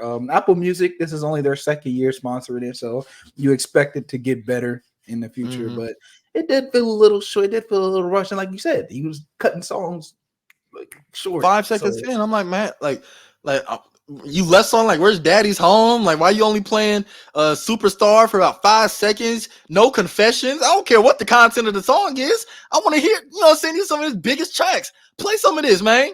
But you know, what I'm saying, I'm a big Usher fan. So what's that song with I mean, mm, Confessions is my favorite. Confessions is my favorite. I ain't gonna lie. I'm Confessions missing is it. different. I'm missing it. What's that song with Plies, bro? With Plies. Are you talking about Oh, that is. I just said it. Daddy's home. Yeah. Like, man, you yeah. should have brought that on, man. Cut that, man. You know what I'm saying? That's my track. I mean, Um, he had to play. He had to play the yeah and the the you know what I'm saying, and deservedly so, because you know what I'm oh saying. yeah, They got Lil they went Jon. You crazy. know what I'm saying. That's the A sound. That's the A Town song, and I'm glad we were able to show up and represent. But hey, man, look, next year you're absolutely right. There is not just one rapper that should be up there for New Orleans. I'm talking about multiple groups. This is a chance to break. You know what I'm saying? Make some history. I need to see Master P up there. I need to see Lil Wayne up there. I need to see Oh Birdman, man, I Manny need to see. Fresh. Yeah, I I'm need to see saying, man, boy. Everybody needs to hot be up boys on out there, stage. man. Everybody, like I'm talking about, this is a chance to really pipe up the city. You know what I'm saying? Like they better not go to New Orleans and bring on no BS, bro. I'm serious. I don't want to see no Jay BS Z, at this halftime show. Jay Z, you know the deal, man. Yeah, you better make something happen. Better make something shake. Hey, ain't playing around. But yeah, man, Super Bowl 58. Unfortunately, it's the end of the season. It's the end of the NFL season. We're on to baseball. We're on to basketball as the two major league sports that are Basketball's picking popping up up. though. It is. It is. I'm not complaining. I ain't complaining. We're going to be talking about that some more on Thursday, especially as we're approaching the All-Star break. In the meantime, though, WWE, they swerved us all. Or did they? Turns out, you know what I'm saying? So, firstly, before we get into it, last Thursday, the WrestleMania kickoff presser was held in Las Vegas. You know what I'm saying? It was a chance to market, a chance to get some eyes onto the product because of the Super Bowl and all the media that was going to be present as well. You know what I'm saying? They had it in Vegas. Cody Rhodes and Roman Reigns with The Rock present had their presser. Seth Rollins was there as well. And long story short, Cody said something about Roman Reigns' family and their ancestors. The Rock took offense. He said, when you talk about his blood, talk about my blood, we talk about his family, talk about my family, and then slap the piss out of Cody Rhodes on stage in front of everybody, pretty much making him a heel. We're going back to heel Rock, the first time we have seen The Rock be a heel since his Hollywood Rock run in 2003. And not only that, making Cody Rhodes an even bigger babyface. Shortly afterwards, they announced officially that the match will be between the WrestleMania Day 2 main event will be between Cody Rhodes and Roman Reigns. But it turns out that it wasn't a work like I thought it was. It wasn't a work like other fans thought. This wasn't some scripted thing. Turns out this was this is from a source. I'm a name. I've always said this on Hear Me Roar. I put names on this channel. I don't ever say sources said. I put real names behind stuff, so y'all don't come at me. Y'all come after them. Aaron Varble, he works for SE Sports. He was able to confirm that The Rock's original plan was to have a match with Roman. However, yep, like you called it, you said it. You said that you don't think that this was a scripted thing. You know, after all the negative reaction from the Rocky Sucks chants to social media, finish Cody's story and we want Cody and this and that, The Rock conceded.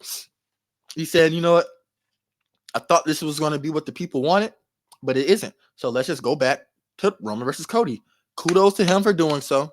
That takes a lot of getting rid of the ego. That takes a lot of doing what's best for business. You know, that's one of the main things that was said during Daniel Bryan versus The Authority. You're not good for business, or this isn't what best for business is. I'm glad that we're getting Cody versus Roman as the main event of night 2 of WrestleMania 40. That's what it should have been. That's what it is going to be. I'm very happy for that. But now we're looking forward, and now we're looking at what is the potential end game. You know, we had Seth Rollins and Cody Rhodes had a segment on last week's Monday Night Raw where Seth Rollins is forming an alliance with Cody Rhodes, saying that I will be your shield. Like, this is, you need to finish your story. If not, we're going to be seeing the power structure change so much in WWE. And we're essentially seeing The Rock take over as the face of the bloodline. The corporate / Hollywood Rock is going to be exerting his power and doing what he can to keep the belt on Roman Reigns and to keep the power in the family and keep the power in the bloodline. It's just pretty much a higher version of Daniel Bryan versus The Authority, literally, because now we ain't just talking about Triple H and Stephanie McMahon and Randy Orton and Batista. We're talking about TKO, a boardman of TKO versus Cody Rhodes and them. So we're you know what I'm saying, we're going to also see what's the dynamic between Triple H and Roman Reigns. Triple H and The Rock. They had a few words, and you know that was one of the main rivalries of the end of the Attitude Era. While Stone Cold was out dealing with injuries, Triple H versus The Rock stepped up as the main rivalry of WWE, and they've always had bad blood. A lot of long-term storytelling here. We're talking about storytelling going back to High Chief Peter Maivia, way before The Rock was even conceived. Talking about some long-term storytelling. I'm very excited to see what comes out of this. I heard some sources say that, or some speculation that it will be a tag team between Cody Rhodes and Seth Rollins versus Roman Reigns and The Rock, maybe, possibly. That will be fun to watch. I'm here to see it. Hey, I'm gonna give you your props. You kind of you said you didn't think that this was a long plan by WWE. You said you think that the fan backlash kind of forced their hand on this. So I'm gonna give you your props on that one because I thought it was a work. It just didn't seem like. I mean, it was too much of a pivot for them for me to think that it was a work the whole time. I just think it was because of all the things he said. Like but mainly because specifically he specifically said, "I'm not coming for you at WrestleMania." That's the biggest thing that made me think that the whole thing had just changed the script entirely.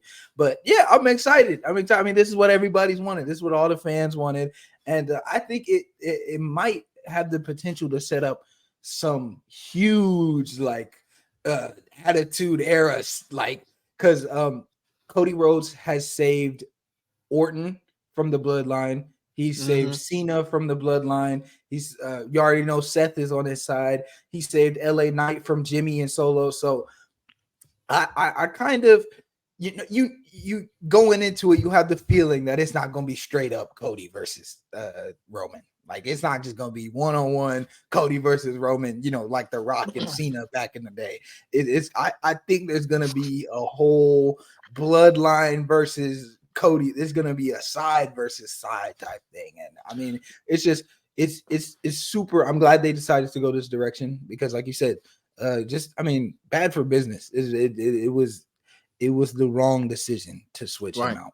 It was the wrong decision straight up. Look, when you start getting Rocky sucks chants, this man, like I said, he hasn't been a heel. He's been over with the crowd ever since 2003 WrestleMania 19.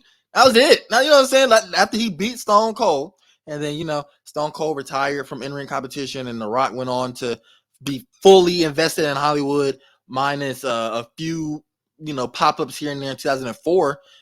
Bro, he was gone from the WWE until 2011. Then from there on, he was a face. He was, man, the most. Anytime he came back, a pop. Anytime. Now we're going to be seeing an evolved version of it, because now it's not just Hollywood Rock. We're talking about corporate Rock. We're talking about a man who legitimately has power to sway decisions and to do. Man, there's so much stuff you can do with this. I'm happy to see it. Like, I'm glad this is a good character change for him. This is so much entertainment can come from this. I'm glad that we're still getting Cody versus Roman. We got it's booked to be Cody versus Roman. I'm sure we're going to see interference. I'm telling you, it's going to be some in game. I want it to be the Avengers in game where you see Cena and Orton coming out the portals against the Bloodline or something like that, man. That would be so fun. And then with it ending with Cody winning the belt, all that stuff, and it ends with him winning the belt. And now, not to mention, kind of brought the Attitude Era. Now that we're kind of talking about it, hey, WWE, we're kind of swinging back into. We're still PG, but not so much. We're starting to swing back into blood. It's starting to be a little bit, you know what I'm saying? It's not so much of a banned thing, especially they're going to Netflix next year. We're going to be seeing more cursing, more raunchy topics. And I say raunchy, I mean, like, some real, not sexualized stuff, but like Vince McMahon. we get to the nitty. Yeah, not that shit. We get to definitely not. Let me please. No, not that. Not anything. Not no Trish Stratus versus Mickey James in a pudding match a bikini brawl, whatever. We're going to see some more explicit stuff. We're seeing blood more often. This is perfect. I love what Triple H is doing as head of creative. I am excited to see what's going on. As Cody, finish your story. That's all I'm asking, because I cannot have a part-timer with the belt any longer than we've already had. I cannot have The Rock be a mainstay as a part-timer as well, and he's also going to be controlling it. What I would personally like, I would like to see it go down as a long rivalry, even with The Rock being involved with Cody and Roman.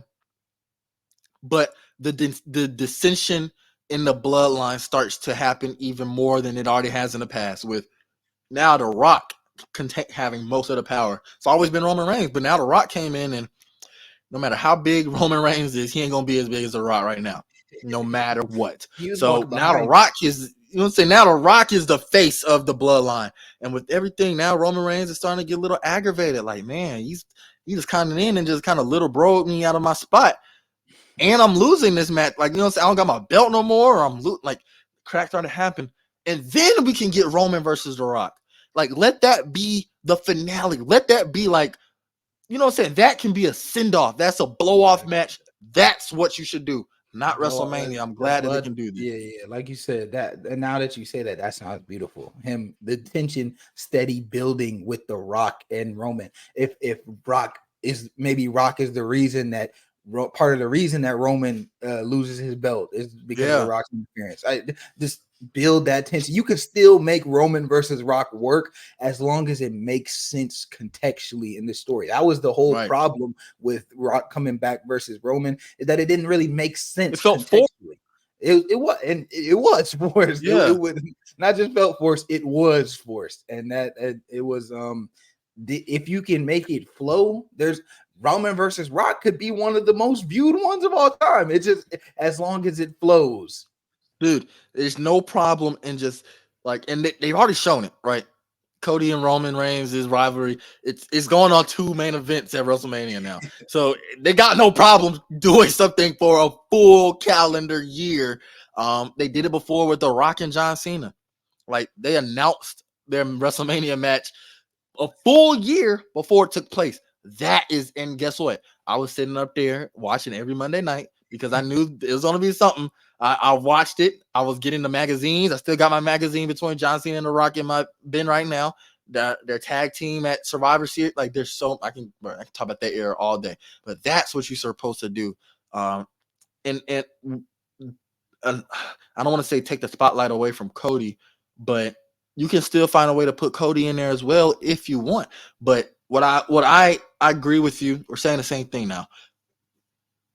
That doesn't have to be forced. You can tell a compelling, interesting, investing story without casting aside your biggest babyface. Um, so I'm super excited for WrestleMania. We got Elimination Chamber next weekend. So this weekend UFC 298. Next weekend Elimination Chamber in Perth, Australia. So I think it's going to come on at like 3 o'clock in the States. So I'm gonna be watching that. PM, I'm right? excited PM. for it. Yeah, like it's it's such an odd thing. Like why are you having this shit in Australia? Why are you having this shit in Australia? 3 p.m. not 3 a.m. Okay. Okay. Thank Um, God. yeah, you're it's about to still, say, nah, hell no. that's 3 still, p.m. for sure. it's It's such an still, odd time though. yeah. I mean, you can't really, it's normally supposed to be like a late night thing. Yeah, In 6 o'clock. Usually Australia, starts yeah, about 6, 7 o'clock. exactly. But But I'm excited. So yeah, hey man, real quick yeah, question, go ahead. I'm still about to with say, WWE. mhm. When you think of, and this has nothing to do with Cody and them, when you think of, I saw this on Twitter, when you think of the spinny belt, who do you think, the spinny WWE championship belt, who do you think of? John Cena. Thank you. Thank What? you. Because a lot of people are saying Orton and Punk, and yeah, those might be 2 and 3. But Yeah. when I think of the spinning championship belt of the 2010s, early 2010s, late 2000s, it's Cena, man. That was Uh, Cena's belt, man. yeah. Let's like be real. John Cena introduced that belt. Mind Exactly. you, this was because he won the belt from JBL at WrestleMania 21. Right, that was his first ever world title. He defended it again. I think again at maybe Judgment Day in that super bloody I Quit match. And then after that, he debuted the spinner belt, and that was kind of it was a few months after he debuted his new theme song he recorded, and he was selling actual records. He made an album. He was for real selling units, so like a million something units. He was becoming the biggest babyface in the company. It's definitely John Cena with that spinner belt. Yeah, Edge had one, and Randy Orton, of course. Triple H had it. Uh, uh, the Edge Miz is had it. cool. CM I will Punk. say Edge's that rated R belt was pretty cool. Yeah, But you know what I'm saying? Like they did a couple of cool things with it. But look, look, John Cena looked the best with it. It matched his gimmick of a rapper, matched his gimmick of that street-esque, you know what I'm saying? Like, yeah, you know what I'm exactly. saying? But dog, that is still the one thing I want for like my shelf. You know what I'm saying? Like out of all my nerd stuff that I want, like I want to number one, I want a real deal black Spider-Man suit. So Tyree, I need that soon. And then I need a WWE replica genuine heavy belt. I'm just gonna hang it up on my $500 on wall. a WWE shop. Man, boy. Hey, anybody out there listening? My birthday, October 15th. It's a long way. But if you know what I'm saying, don't make me start no GoFundMe for to Tony Hope WWE Championship belt. But not for real, that I really want one of those so bad. And I CM used to Punk looked like, very good with the dumb. and that heavyweight championship belt was also very nice. I think a Triple Big H gold one.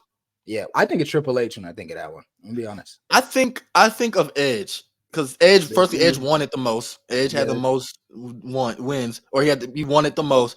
But Triple H is a good one because he had it the longest out of all of them. Yeah, He had I it the think, and he longest. just looked good with it. I'm gonna be honest with you, it went with him really well. I hate how they kind of they made it. There was a time where that this was firstly that belt came from WCW. Eric Bischoff debuted it in 2002 or 2003, and he crowned Triple H with it. And from there, Goldberg won it. Shawn Michaels won it. That was Shawn Michaels' last world title win. Randy Orton won it. Then Triple H won it back. And then from there, who else? Batista. Batista looked really good with it. Dude, that belt. Jack Swole, dude. You know what I'm saying? Look, yeah, that belt was the belt of that you had that, you were the man. You were the champion. You were the man. And I say one when I'm sure some other people will give their own stuff, but when the Great Khali won it in 07, that shit just started to go down. It started to go from right up here with it to it's starting to go down into that, man. It's a B tier title. It's like it's the WWE title, and then it's the world title after the Great Khali who couldn't wrestle at all. I'm in the WWE. I don't want to talk about his previous stints. I'm talking about the WWE. That man was hard. He need to have a good match with that belt. I'm so sorry. But you know who else looked good with it? Of course, Edge. Of course, Randy Orton. Jeff Hardy had it. He looked good with it. But you know who really looked good with it and who really made it a champion, like a behemoth belt? Mark Henry. Oh, yeah, for sure. Boy, what? The Hall of Pain? 2011? Hey, that run was crazy, man. Mark Henry. That's what I do. That's what that man was genuinely the fake retirement, man. That was he was the whole world's strongest man thing, man. It was Hall of Fame. It's a very underrated run. That was dude. That was 2011. His run 2011. He was smashing everybody. Big Show, Sheamus, Randy Orton, Daniel Bryan. He was everybody who lined up against that man was getting crushed. He was a dominant champion. I really wish that they gave him a shot at, when you like you referenced the fake retirement. When he did the World's Strongest Slam on Cena and faked out everybody. One of the best swerves in WWE history. They should have had a run. They should have a feud between the two. They should have ran a program with that. I really would have liked to see Mark Henry with the WWE title. He never won it. He only had one world title run. Just the whole look, the big dude with the dreads, the music. Oh my god, dude, just frightening. Dude was genuinely scary. Bro, I can't imagine somebody going to get their ass kicked, bro. Hearing that, and somebody's walking at you like that. You see this big ass 400-pound man, like, and not only that, but dreads and a beard. Dude, he was genuinely scary to look like. I was 2011, so I'm talking about I was like 8-9 years old. Dude, I was looking at him and I was like genuinely like, dude, I wouldn't want to fuck with Mark Henry, bro. I didn't like him. I genuinely didn't like him because of how he was so menacing. He was the definition of a menace. Scary. And real quick, Gru, I know we're wrapping up soon. Mm-hmm. Speaking of runs that I wish would have played out better, I wish Crime Time got a tag team belt. Oh hell yeah! I saw that the other day. I saw a post about them, and rest in peace to Shad. He passed away in 2020. I believe. Saving his son. Saving his son from drowning. Rest in peace to him. I really wish Crime Time got a tag team belt. I felt like they deserved it. They were so entertaining. And we look at it now. You look at R-Truth and how entertaining he is. Dude, Crime Time was like that. It was so fun to watch just on TV, whatever shenanigans they were doing. Crime Time and DX, that was super fun. Like their interactions were just fun because it's like we got these two old ass white guys and these, you know what I'm saying? Like just their interactions were just hilarious. Yeah, and they didn't get out one walking stereotypes, right? They didn't have one title run. But dare I say they were good for representation. When they were good for representation. I'm gonna be honest with you. When I looked at the WWE, as much as I love Cena and Orton and them, I liked Crime Time because like even when I played the video games, I would take their walkout. Like they were fun. They were when I looked at them, I kind of saw myself in them. Yeah, somebody you can relate to. I mean, their music was hard. JTG brought the energy. Hey, man was coming, bro. They was over there kicking ass in Tim's, bro. Man was jumping off the top rope in Tim's. You know how much walking out with a feet gotta be hurting, bro. Walking out with a Knicks jersey and and their little handshake too. Yeah. That shit was so hard, bro. Yeah, I'm pretty sure I actually stole that. I was using that with my friends as our actual handshake, man. The damn Crime Time should have had. They should have done them better. Now, single stars, I didn't think they were going to be. They weren't too good on their own because they broke them up and they had a little feud. But as a tag team, they should have been a tag team their whole goddamn time in WWE. Yeah, they deserve that. Yeah, definitely, easily. But yeah, man. Look, WWE is here to stay on the show. Look, we're talking about current throwback. There's so much history we could talk about in WWE, from nostalgia to just trivial ass conversations like this. We can keep this going, man. This has been Hear Me Roar, episode 42. Most Super Bowl talk. We're going to be back here on Thursday, giving y'all another episode of Hear Me Roar. If y'all enjoyed the episode. Yep, UFC coming up. We're going to be talking about that, more basketball, and whatever else crosses our radar. We can talk about some NFL free agency as well, because, now it's time for that. I'm going to do some baseball research, man. We might come on Thursday with a little preview to the regular season. Who should be watching? Man, I got some. Well, I mean, obviously we know the Dodgers. Even about the Dodgers. Yeah, the Dodgers, the nonsense. We got a lot. We got a lot, man. You know what I'm saying? Football ends, but Hear Me Roar doesn't. We keep this train rolling no matter what. So like, comment, subscribe on YouTube, share it with your people, rate us on Spotify, rate us on Apple Music, man. We only carrying this momentum to this every month that passes, every episode that passes, we just get more and more comfortable as co-hosts. We get more comfortable with our discussion. Look, this was probably the most football breakdown we have talked about. Like, we have talked about this on all levels. Like we not just, you know what I'm saying, not just like, oh, well, Patrick Mahomes played good, this played good. No shit. But we talk about literal defensive schemes. We're giving y'all what these people called on the field. We're giving you specific plays. We're going to do the same with basketball, foot, and especially with the UFC coming up, in all these UFC cards.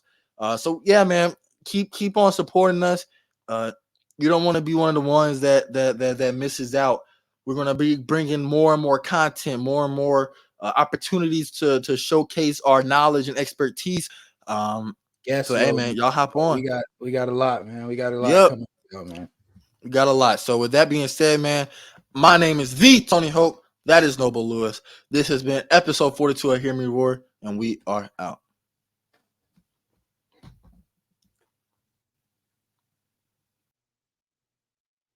You keep doing that. Oh my god, he keeps doing that. He always presses leave studio instead of end recording. I know this is not going to be in the video, but he does this almost every time. He does this almost every time. There he is. He always presses leave studio instead of end recording every single time. I was thinking about editing that out, but I think I'm just going to keep that in. I ain't gonna lie to you. Because I addressed it. Yeah, I'm just gonna keep that in because that was embarrassing. So